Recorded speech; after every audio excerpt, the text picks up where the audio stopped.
দেখেন ভাই দেখেন, এই ভাইটার স্ত্রী তার বড় কন্যাকে হত্যা করেছে।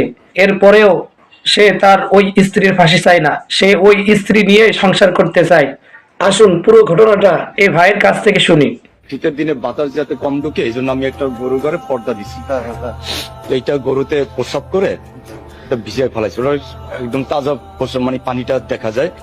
তো ওইটা উপরে উঠে গরুটা বাই করতে হয়। তো ওইটা আমি ধৈর্য উপরে উঠাইতে গেলে ওইটা সিট আমার গায়ে আসতে পারে। তো আমার ওয়াইফকে বললাম আমি তুমি একটু এটা উঠাই দাও। তো উঠাইতে যাইয়া ও দুই কথা বলছে, আমি দুই কথা বলছি, এটা নিয়ে একটু কথায় কাটাকাটি হয়েছে। মারামারি কাটাকাটি কিছু হয় নাই। স্বামী স্ত্রীর ভিতরে এই দুইটা হইতেই পারে। হ্যাঁ, কিন্তু এমনি আমরা দুজন খুব খুব ভালো ছিলাম, খুব হ্যাপি ছিলাম আমরা দুজন। তো এর ভিতরে হঠাৎ এই কথায় কাটাকাটিতে ও রান্না বাড়া করলো, আমিও খাওয়া দাওয়া করলাম। আমরা সবাই বাচ্চারা নিয়ে একসাথে খাওয়া দাওয়া করলাম। খাওয়া দাওয়া করে আমি আবার আমাদের বাজারে গেছি ধান ভাঙ্গানোর জন্য। ধান ভাঙ্গানো প্রায় শেষ। এই মুহূর্তে আমার ওয়াইফের ফোন আসছে আমার ফোনে যে আমি তোমার বড় মেয়েরে মেরে ফেলছি, ছোট যেটা আছে ওরও মেরে ফেলে আমিও মরে যাব।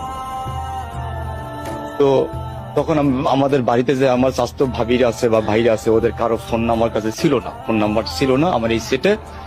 তো একটা নাম্বার মুখস্থ ছিল আমার আপার, ও থাকে ঢাকায়। আমি ওরে ফোন দিলাম যে আপা তুই তাড়াতাড়ি লাকির আম্মুর আমাকে ঘরে যেতে পারো। তো আমি আর ওর সাথে বেশি কথা বলি নাই যাতে সময়টা নষ্ট না হয়। তো আমি ফোনটা কাইটা দিছি, ও মনে ফোন দিছে ভাবিরে, ভাবি দৌড়াই গেছে আমার ঘরে, আমিও দৌড়াই গেলাম। আমাদের বাজার থেকে 2 কিলোমিটার দূরে আমার বাড়ি। তো আমি আবার প্রতিবন্ধী, আমি ঠিকভাবে দৌড়াইতে পারি না।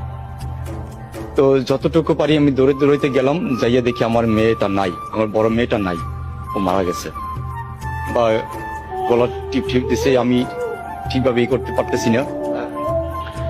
সম্ভবত ঘরে ওই যে চাউলের ওষুধ ছিল, হয়তো ওগুলো খাইছে, কিন্তু ও ওইটা খাইছে, ওর মুখের থেকে গন্ধটা পাইছি আমার ওয়াইফের। তখন আমি ভাবিরে বললাম যে ভাবি, ও আমার কাছে বলছে এই কথা যে ও মরবে, ও তো মনে হয় খাইতে পারে। তখন যে ওর মুখটা খুলতে পারি না, ওর দাঁত মানে করতে পারতাছি না। পরে আমি জোর করে এরকম দাঁত করলাম, করার পরে ভাবি ওর মুখে, আমার বড় ভাইয়ের বউ, উনি ওই তেঁতুল গুলে তেঁতুল দিল, মুখে চুল ঢুকাই দিল, অল্প একটু বন্মি করছে। এর ভিতরে ভ্যান চলে আসে, ভ্যানে করে মুলাদি নিয়ে যাই, মুলাদি নিয়ে ওয়াশ করে ওখান থেকে আবার এখানে নিয়ে আসে। আমি যদি তার ফাঁসি চাই, কি লাভটা হবে আমার বলেন? আমি কি আমার মেয়েটাকে ফিরে পাবো না।